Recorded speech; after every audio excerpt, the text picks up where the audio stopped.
Kali ini mempersembahkan sebuah video dokumentasi pementasan kuda kepang atau ebek Banyumasan Minggu Legi 1 Mei 2016 yang lalu di Banyumas, Jawa Tengah.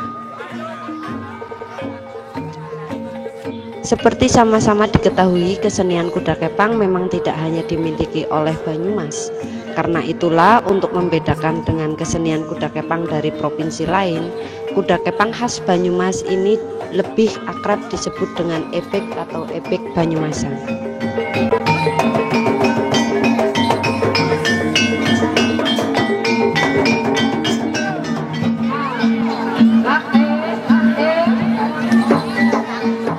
Kesenian ebek Banyumasan yang sudah ada sejak tahun 1010 Masehi ini adalah merupakan kesenian asli masyarakat Banyumas.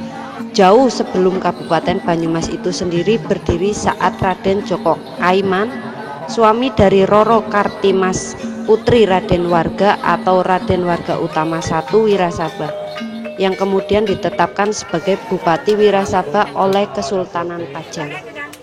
Kawula badhe matur papan ingkang jembar ampun wonten tengahan kami jatuh.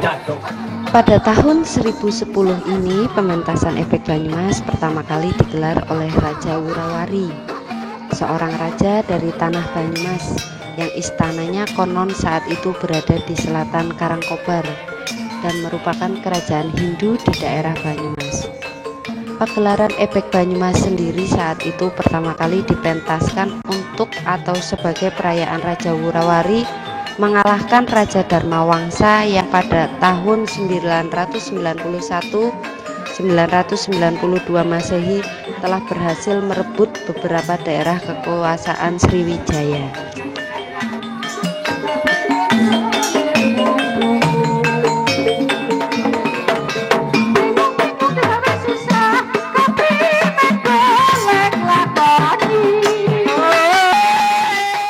Saat waktu demi waktu bergeser dan Raja Wurawari bisa ditaklukkan dan dibunuh pada tahun 1035 oleh musuh bebuyutannya yakni Raja Airlangga yang merupakan keturunan dari Raja Dharmawangsa. Saat itulah ebek Banyumas mulai menggunakan atraksi kesurupan atau yang dalam bahasa Banyumas biasa disebut sebagai wuru. Sedangkan makhluk halus yang merasuki penari ebek disebut sebagai indang atau pamong atau pengasuh.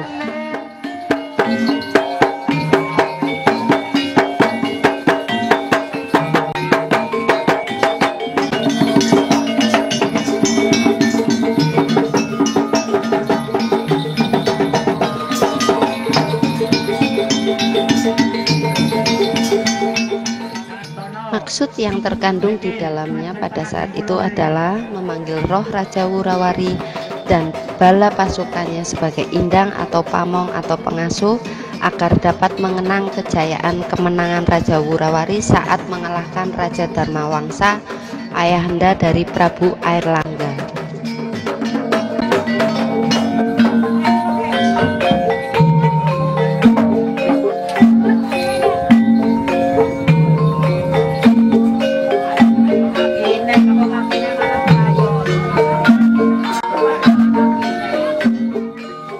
Kini, ebek Banyumasan adalah sebuah pementasan hiburan yang masih bernilai tradisi asli Banyumas. Karena di setiap atau di dalam pementasan ebek Banyumasan, lagu-lagu yang mengiringi para penari ebek Banyumasan semuanya total menggunakan logat dan bahasa Banyumas, tanpa ada larutan sedikit pun bahasa Mataram atau Jogja Solo.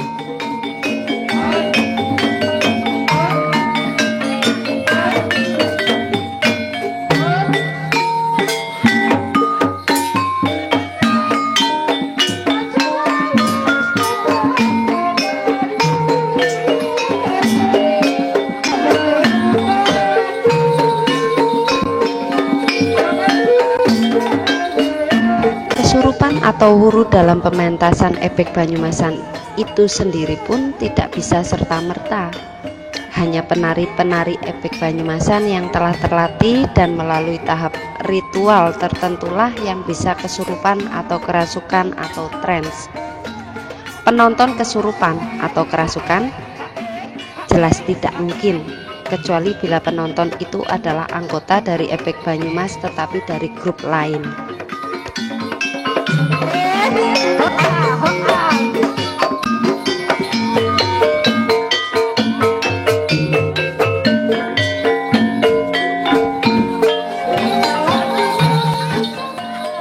Musrik?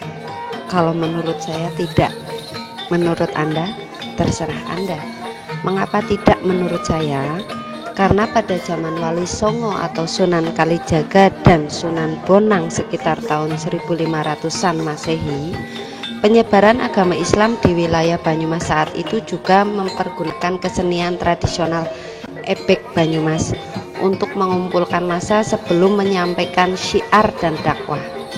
Jadi sebenarnya itu semua tergantung dan kembali kepada pribadi kita masing-masing, bagaimana menyikapi sebuah tradisi dan budaya yang jelas sangat jauh berbeda dengan agama dan religi atau kepercayaan.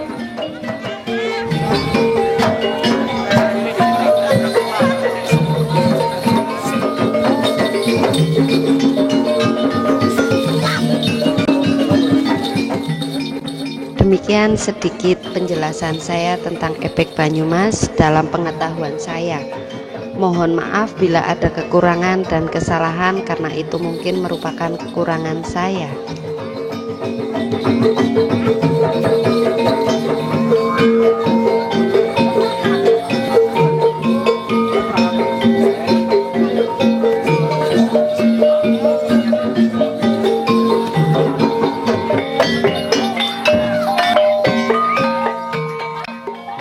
Dan bila Anda ingin mementaskan seni Ebek Banyumasan di event atau momen berharga Anda sebagai bentuk kepedulian Anda terhadap seni budaya warisan nenek moyang, Anda dapat menghubungi saya.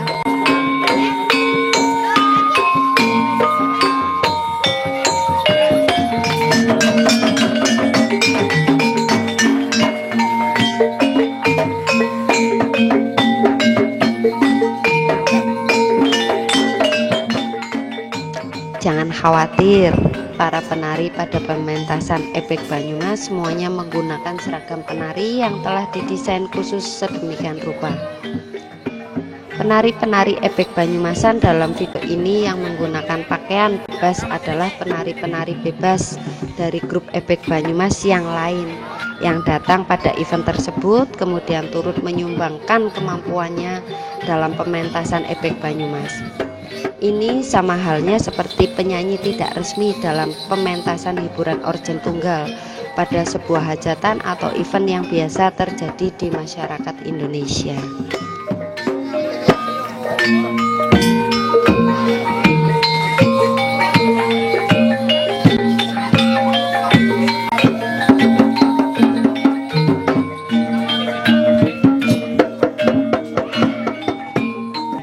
Terima kasih Anda sudah menyaksikan video ini. Mudah-mudahan berkenan dengan hasil karya dokumentasi saya. Salam Lia, bye.